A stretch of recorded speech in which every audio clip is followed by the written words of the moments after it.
And as we inch closer towards Election Day again, we'd like to welcome back to our studio here in Framingham, Tamisha Civil, the Democratic Party's candidate for the District 2 spot on the Massachusetts Governor's Council. Back like you never left, Tamisha. Thanks very much for taking some time to come back and speak with us. No problem. Thank you for having me, Brendan, today. And again, we're just under 2 weeks away from the general election now here in Massachusetts, and this spot on the Governor's Council is up for grabs in District 2. And we could get more into your platform just as a reminder for people in just a few moments. Just for people who maybe didn't see the primary interviews that we did a couple of weeks ago, could you give a rundown on your background and your experiences and what you believe makes you fit for this position? Absolutely. So again, thank you for having me. And I also want to say thank you to all our Framingham voters who went out the primary and voted for me. I'm so very grateful. I am an associate probation officer where I work out of the trial court in Massachusetts. I help people get back into society to re-enter those who are impacted by mental health, substance abuse, or any kind of crime that they have committed. Judges will put them on a probation, and I would supervise them back in court. That's what I currently do now as my full-time job. However, I'm also a legal advocate for a domestic violence homeless shelter. And after obtaining my master's from Northeastern University in criminal justice and leadership, I started my career in the Suffolk County District Attorney's Office as a victim witness advocate in the major felony unit. So I've had over a decade working in the trial court of Massachusetts alongside of judges, police officers, probation officers like myself, defense attorneys, prosecutors, even clerk magistrate. So I've been working with judges. I learned their temperament. I know how they think. I know how they operate. But most importantly, making sure that we have fair and impartial judges. And what I've learned throughout the years working in the trial court is that we need to make sure we have treatment programs for those who need it, like substance abuse addiction and mental health. Oftentimes you get corporate attorneys who become judges and have no understanding of what it means to have such a addiction or mental health, and they end up incarcerating people. But we just want to make sure that judges are aware that these conditions and addictions are out there and people need help, not incarceration. And I'm running for Governor's Council as well is because my personal experience, my cousin spent 27 years in prison for a crime he did not commit. In 2021, he was exonerated from his charges in the city of Boston. And I want to make sure that families don't go through that, what my family went through. I've seen the very best of the criminal justice system, but I've also seen the worst. So I know it's a people's court, and we need someone who is dedicated, making sure that judges understand the community, the people that comes in the court, and make sure that our rights are not violated, like reproductive rights, that our women's rights should be our own decisions and that it shouldn't be taken on by anyone else, making sure that judges are pro-choice, making sure that judges are aware of the LGBTQ community, their rights that are not being violated. We need to make sure that judges are fair, and we need representation. There's never been a woman of color on the council, especially in my district, for 244 years. So I want to open that door of representation for everyone, regardless of your zip code, regardless where you live or how you look, what your skin color is. We definitely need someone who's going to be advocating on all levels for everyone. Now, you emerged as the nominee out of a pretty crowded primary field in the Democratic Party within District 2, the nearly 40 communities that comprise District 2 on the Governor's Council. Right. What are some of the similarities of running in a general election compared to a primary election, and some of the differences that you've experienced in the last few months since winning the Democratic nomination? So the work doesn't stop. You have to keep getting out there, talking to people. The similarities is that, some voters just vote. They go out in the primaries, super voters we call them. And the difference is that no one knows what governor council is, right? They don't know what the position is. And on the ballot, it says counselor. It doesn't even say governor's council, it says counselor. So when you're looking at the ballot, it says counselor, you're just going to make a decision based on the party. But for me, what I've been doing differently is going out there, speaking to people in all the 37 towns that we have in District 2, making sure that they familiarize themselves with what the Governor Council does, because judges have an immense amount of power, and people deserve to know what that position is all about. And they deserve to vote for the right person they feel that would be on the council. So I've been going out each and every day to different towns to educate people on Governor's Council, and I cannot tell you, you hear different stories, you hear different experiences, and they want someone that can understand where they come from. They want people to understand what it means to have your rights violated. They want to have someone who's been in the community that experience what their experience or loved ones. I cannot tell you, substance abuse is not going anywhere. We need to make sure that we have treatment programs to put people in, and incarceration is not the key for that. Right, now that's one specific part of your platform that you just highlighted there. Another big part of the Governor's Council job, because you're right, it is an important position for people to be aware of as they're getting ready to vote, leading up to November 5th. In terms of judicial appointments as well as recommendations for things like pardons, what are some of the specific things that you could bring to the role if you are to win this position? So when you look at pardons, you want to look at when you're going before the parole board hearings, right? You want to make sure that you are being heard and that the cases are being investigated thoroughly. You're make sure that the victim is whole. You want to make sure that the offender, while he was incarcerated, was he taking any treatment programs, and if the case that he was involved in, is he able to go back into the community? So we want to make sure that when we are evaluating pardons, that we, one, hear the victim side and how they've been able to progress throughout the years or how it impacts them. But we also want to make sure that the offender or the person who's looking for the pardon, what have they been doing while they were incarcerated? What treatment programs have they gone through? And making sure that if this person is released, as they should be able to when you're looking for a pardon, that they'll be able to be a contributing member into society again. Now, as people get ready to fill out their ballots, or already have begun to do so, early voting is underway as we record this, again, less than 2 weeks until the election. But as people are ready to make this choice further down the ballot, obviously people are aware of the presidential race, congressional races, state representatives, things like that. But when they're looking at this Governor's Council position, what's the one thing you would want them to remember? That judges hold an immense amount of power, and that they need to know that judges can take your home away, they can take your children away, they can take your land away, and we want to have someone on the Governor's Council that nominates judges who have the same ideology as our constituents that we are serving. And also, most importantly, making sure that you're filling out the ballot from top to bottom for all the Democratic nominees, not leaving any circle blank, making sure that they are aware who is on the ballot and making sure that they vote from top to bottom.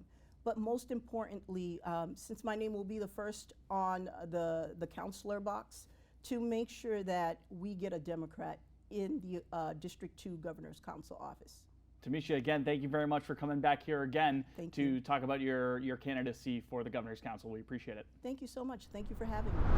All right, as we get closer to Election Day here in 2024, we'd like to continue our series of previewing what Framingham voters will have in front of them. And today we're pleased to be joined in studio by Frank Crimmins Jr. He is the Republican nominee for the District 2 seat on the Massachusetts Governor's Council. Frank, thanks so much for taking time out of your day and coming into the studio, even with the traffic that was happening here on the day of the recording. We really appreciate you taking the time. Well, thank you, Brendan. Thanks for having me. Frank, we can talk more about your platform and why voters should consider you as the November 5th election approaches, under 2 weeks away now as we record this, as people are getting ready with early voting, mail-in ballots, and of course the general election on that Tuesday. But before we get into that, I want to learn more about your background and your qualifications that you feel make you right for this position. No, thank you, Brendan. I'm a husband. I'm a father of 4. Grandfather of 4. I live in Stoughton, Mass. I grew up in Stoughton, one of 5 kids. had a great childhood, was lucky. I got a chance to go to Xaverian Brothers High School. It was a great school for me. I was lucky enough to get a scholarship after getting out of Xaverian to go to Harvard College. I went to college there, graduated in '77. At that time, I knew I wanted to be an attorney, had to figure out how to get into school and pay for it like everybody else. They had a great program at Suffolk University where you could go nights. So I worked days. I went to law school nights. I got out in 1981. I started a practice in my hometown. I wanted to get involved in community affairs, political things. And so in 1982, I ran for the Board of Selectmen. Now they call it a select board, but back then it was the Board of Selectmen. And I was lucky enough to win a seat there, a 3-year term. In 1985, while still practicing law full-time, a general practice of law, I got elected to be the town moderator. I won a 1-year term. I won 7 more consecutive 1-year terms as a town moderator. That puts you in touch with all the aspects of local government in your town. I practiced law, got active in civic affairs, several organizations, and along with my wife. And in 1992, I was fortunate to be appointed by then Governor William Weld to be an Associate Justice at the Stoughton District Court. So I left the private practice of law to become a judge. I served from 1992 to 2010 as a judge. When you get appointed to be a judge at a court, you're not always at that court. You move around subject to assignment. And I had various assignments. And I was lucky because in the region I was in, the Stoughton region, that was an interesting region because I got a chance to go into the Boston courts on the Eastern Mass, that included assignments where I did hearings at the Bridgewater State Hospital, which isn't a hospital, it's a Department of Corrections facility, mental health hearings. I got a chance to go to the Boston courts. I had a chance to go to the courts actually in District 2. I was at the Quincy District Court that covers Braintree and Randolph and Milton, among other communities. I was at the Brockton Court that covers not only the city of Brockton, but the Bridgewaters, Bridgewater, West Bridgewater, East Bridgewater, Abington, Whitman, those towns. I had a chance to go to the Rentham District Court that covers those courts around Rentham and Norfolk and Plainville and Bellingham and those communities. I had a chance to go to the courts in the 37 communities and whatever. So I did that from 1992 to 2010. I had assignments where I was the acting first justice at the Fall River Court, the 4th busiest district court in the Commonwealth. I had assignments where I was on the appellate division that does civil cases that are appeals of district court decisions. Had a wide background in that. And then in 2001, my Chief Justice appointed me as the first justice of the Stoughton District Court. And when you're the first justice of a court, not only do you do your normal caseload in the courtroom, but you run the court. And when you run the court, especially with a smaller court, you have a small staff to do that, but you run the whole court, which includes all the stakeholders in court things. Like what? From the moment, you go into a court and you see security and court officers, you deal with them, and they come from a separate union, and they're appointed by separate people, not the judge. And then you go into a courtroom. And before someone goes in, if it's a criminal matter, they have to report to probation. So you deal with probation and the chief probation officer and the probation officers and associate probation officers, and you deal with them, and they're in a separate union. And then you deal in the courtroom. You have the defense bar on criminal cases that are both part of the bar advocates or court-appointed attorneys. Then you have privately retained defense attorneys. Then you have the prosecutors, both the police prosecutors, the assistant district attorneys from the office of the elected DA. You have the victim witness advocates. You have everybody that makes a courtroom work. And you have other people that make that from the juvenile court, the staff for the clerk's office. The clerk magistrate runs the operation for the personnel. And it's broken down into a civil office and a criminal office. And you have people in those offices that do everything from restraining orders to civil cases to collection cases to requests for getting bail things, fines, hearings, motor vehicle appeals. There's a lot to it. Right. Plus you're the HR head. Anytime there's a problem, that goes to you. So because I had the experience of having done that in Fall River, big court, and that went well, my chief was comfortable appointing me to that. And I served as the first justice at the Stoughton District Court that covers matters from Stoughton, Canton, Sharon, and Avon from 2001 to 2010. I mentioned I'm a father of 4. My wife and I had 2 kids going to college, 2 on deck. There was, like everybody else, we had to figure out how to do some things like that because we wanted to give them the chance to go to school and go on to college. So I had to make a pivot and leave the bench. My wife was taking care of our parents. We had some, parents that got sick, and my wife's a nurse by training. She was taking care of that. So I left the bench and went into the private practice of law. And so, and I had a couple of detours. I did a stint as the town manager in the town of Stoughton for 2 years. They had an issue that my background sort of fit well for, and I did that, took care of that. I left after 2 years to go back to full-time practice of law, where I started a firm that does estate planning and elder law that I still do till this day. Neighboring town of Avon needed an administrator. I did a stint there from 2014 to 2018 while I still practiced law. I left that position in 2018 to resume the full-time practice of law.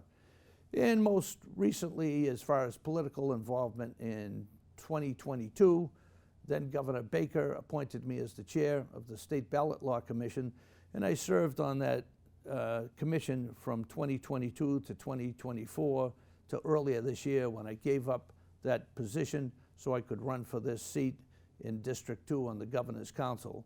So that's the background as far as my involvement in without beating your eardrums off and that I was about to say, pretty extensive background there in terms of your history within the legal system, both in the private practice as well as a judge. Now, if you are to win this position for the District 2 seat, which Framingham is a part of for our audience, just so you know, when you're looking at 2 of the major parts of this position, what it calls for, in terms of vetting judges across the state, providing advice to the governor for vetting judges as well as pardons, or recommending pardons, I should say.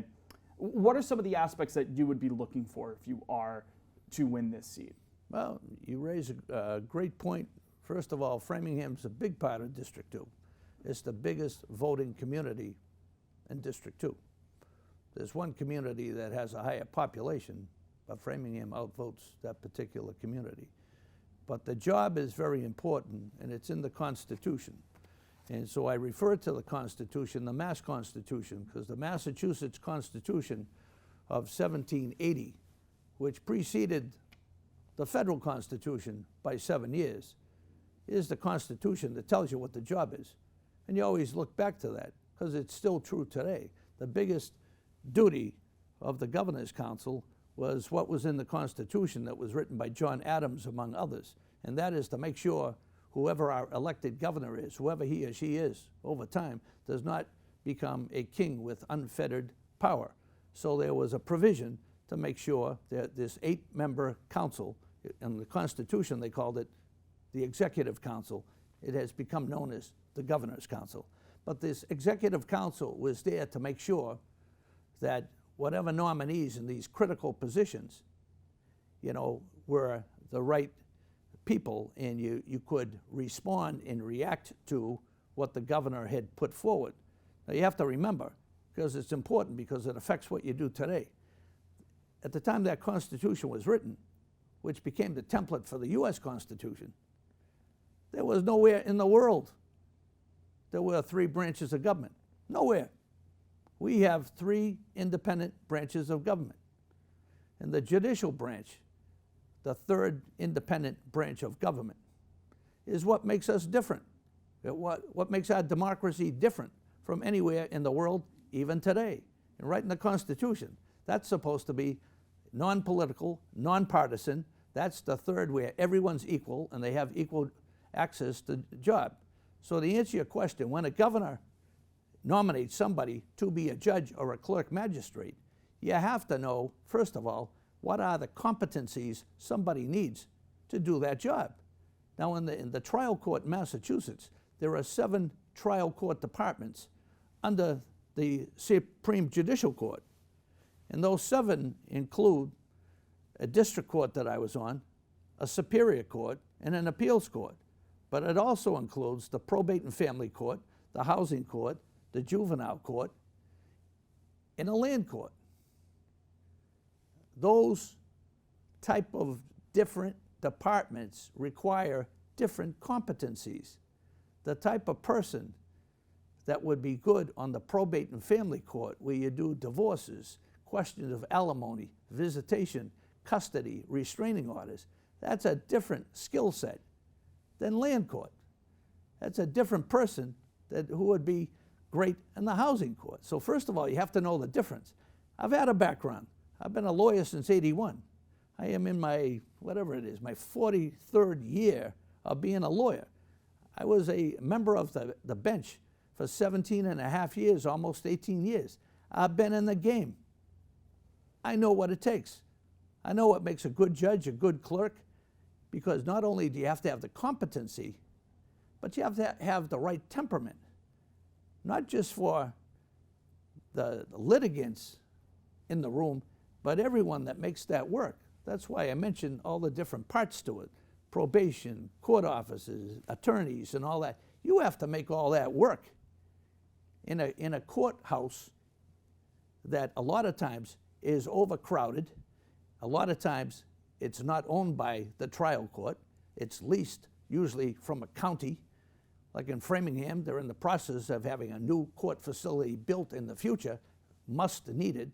I was at the courthouse there yesterday, and it's packed, you know, and they need a new courthouse. But you got to make all that work. So you have to have someone that will thrive in that system. So not only do they have to be competent, so what do you look for? What have they done before being nominated? That shows they are competent in this. How many years have they done it? What is their experience? Are they good at it? Not just are they nice people, are they good at it? Then you have to have the right temperament to be a public servant. Because the type of person, you have to love to serve the public and try to be involved in this. No one comes in the courthouse to say, hey, Brendan, I'm having a great day and I just wanted you to know about it. It doesn't happen like that. And you have to be fair and give people your time. And you have a lot of people, and there are a lot of different cases depending on that. So you have to judge their experience, you know, their background that shows that. What have they done in the community to show that they're willing to share their tremendous, you know, talents and assets with other people? Do they have the temperament so they're not going to be burnt out after a couple of years of doing this thing because they just can't stand all the other things because it's not the most optimal conditions? Courts rely upon funding from the legislature.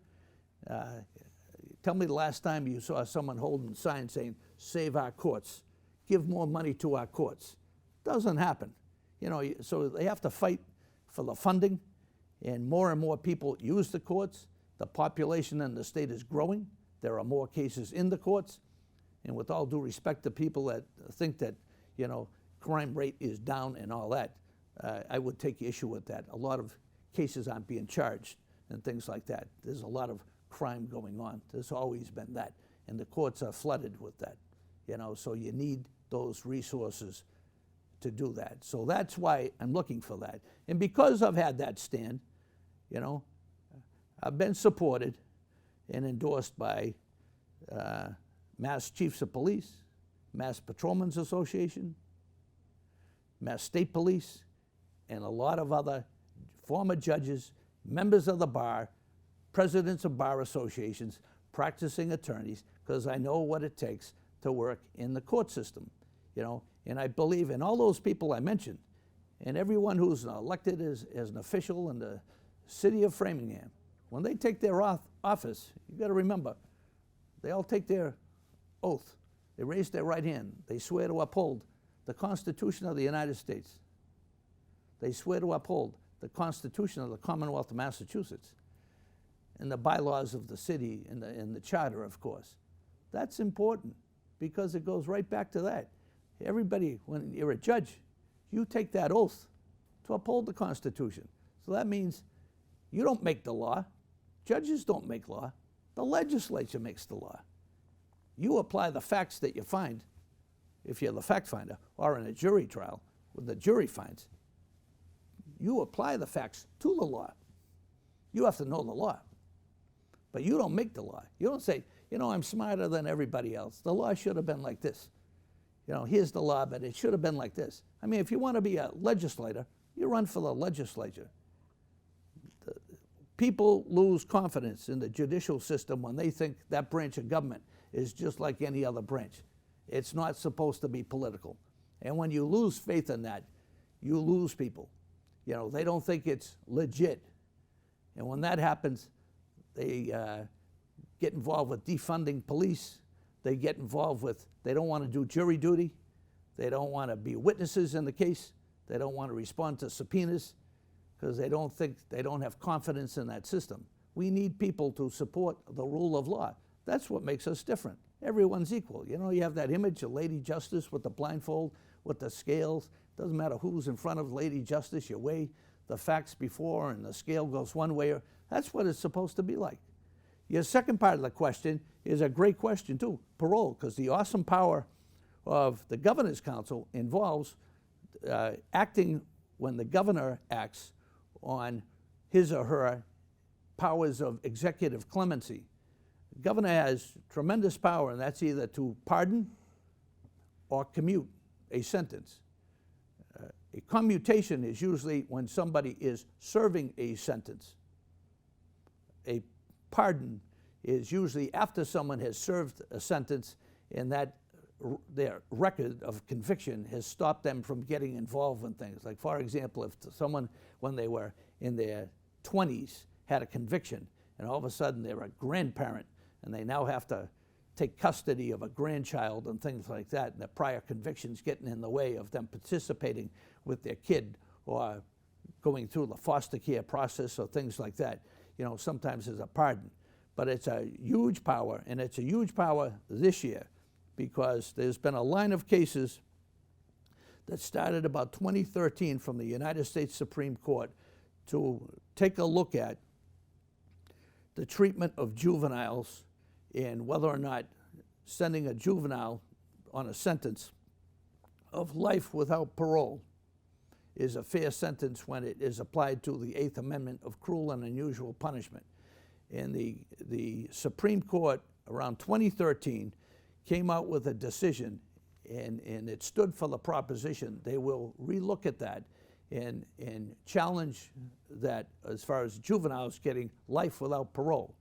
Massachusetts picked up on that, and about 4 years later, in 2017 and 2018, Massachusetts, first of all, raised the age that somebody is considered an adult from 17 to 18.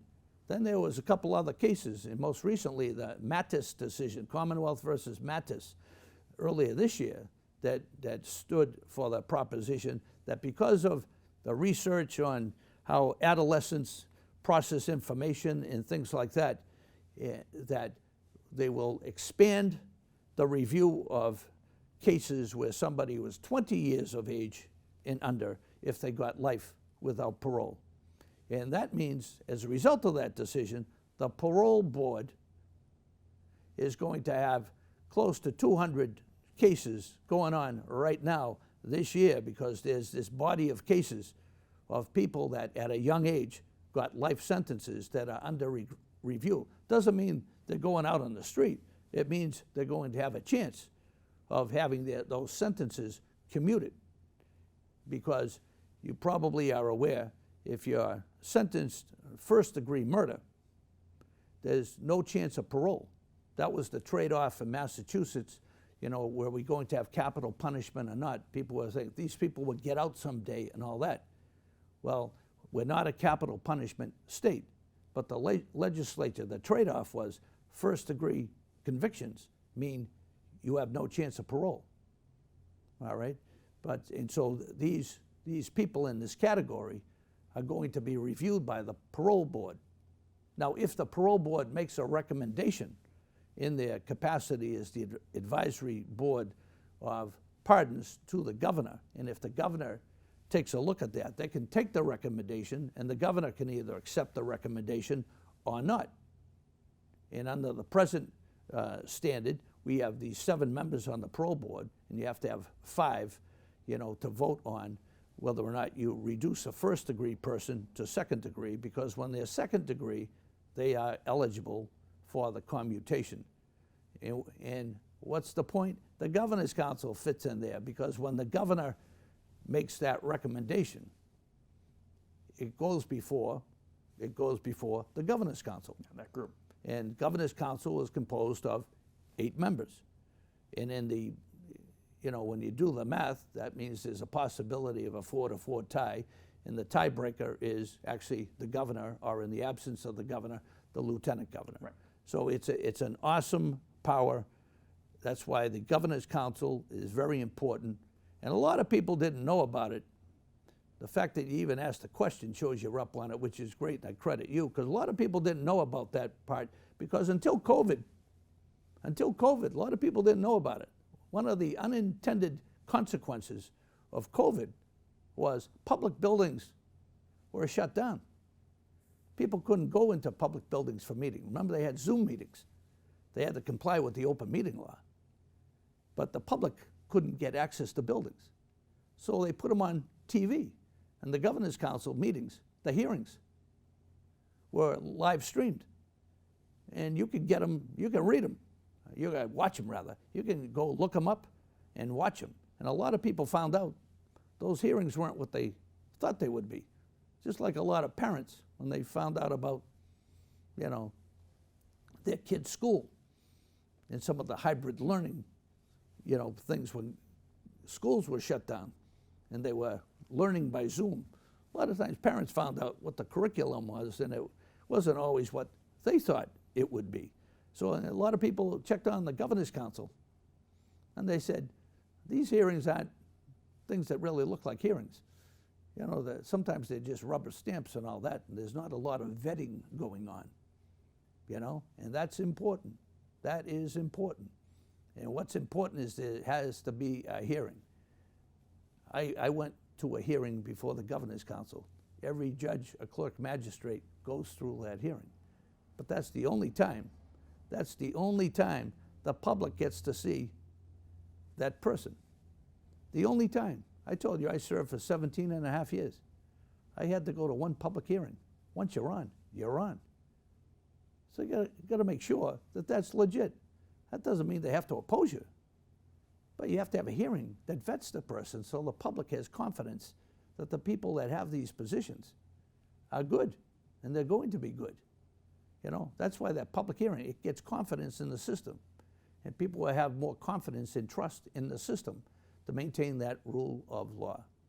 So that's my short answer to that quick question. No, there you go. Yeah, and just one final question before we wrap up here, Frank. As people are getting ready to vote, what's one thing that you would want them to remember as they look at this governor's ballot question in front of them? If you understand how important that position is to the rule of law and the people in charge of the rule of law, if you understand how important that is for your kids and my kids. I'm 68. I don't need this job. I'm not doing this to get a job. I'm not looking to be a judge. My kids are bringing up kids, my grandkids, in a world that's a whole lot different than the world my wife and I brought our kids up. And a lot of it had to do with the change in the law. People aren't as safe anymore. I had a kid that went to college in New York City. You want to check out New York City? It's a whole lot different than it used to be. you used to feel safe there all the time, whether you were walking on a subway. It's a lot different now, and it's happening right here in Massachusetts, and it's happening right here in Framingham.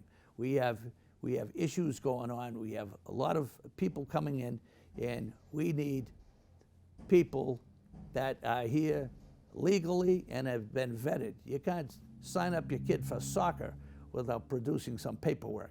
You have to have integrity in the system. Your kids that go to school, you want them to be safe in school. Walking to school, what happens in school, and coming home from school. It affects everybody. It affects everybody that we adequately fund the police, that we have safe neighborhoods and all that. We need that, one, for public safety. Number two, we need people to be accountable. And when people that work in that system aren't doing the right thing, we have to hold them accountable too, because that's important for people to maintain, their confidence in the system. And that's why it's important for people in Framingham, like everywhere else. I mean, I know Framingham. I don't know it as well as you do, but my sister went to Framingham State, graduated in '73, so from '69 when she started, I got acquainted with Framingham. I've been up here several times. I know the courts in Framingham. I even know the Portuguese bakeries in Framingham and all that type of thing. Because I'm a Stoughton boy, and we have like 3 Portuguese clubs and all that sort of stuff, and all that. And I was in Fall River and whatever. But all I'm saying is, Framingham is a great city, and people in Framingham have the same issues as they have all over District 2. And that's why, if you want confidence in the system, pick somebody that knows the difference between somebody who's going to be good for that job and not. And why do I submit myself as that more qualified candidate? I've been there. I've been there. I've been a judge. I've worked with judges. I've been a first justice. I'm a lawyer. I'm still a lawyer. I know what it's like to work in the system. With all due respect, my opponent hasn't been a judge. You don't have to be a judge to be in governor's council, but my opponent hasn't been a lawyer, and familiarity in the system, hasn't been all that much. You need people that know what the whole system is about to get the best people in that system. You don't pick the people, the governor picks the people. That's the Constitution. But you react to that, and if you ask the right questions at that hearing, and the governor knows you're going to ask those questions at the hearing, the governor's going to make sure that the people that are nominated have met the bar and then some, and will reflect positively on the office of the governor. That's why I submit myself. I thank you for the chance to be here, and I would respectfully ask the voters in the city of Framingham to consider me for Governor's Council District 2. Again, that's Frank Crimmins. Thank you very much for coming into the studio today. We appreciate it. Great. Thank you, Brendan.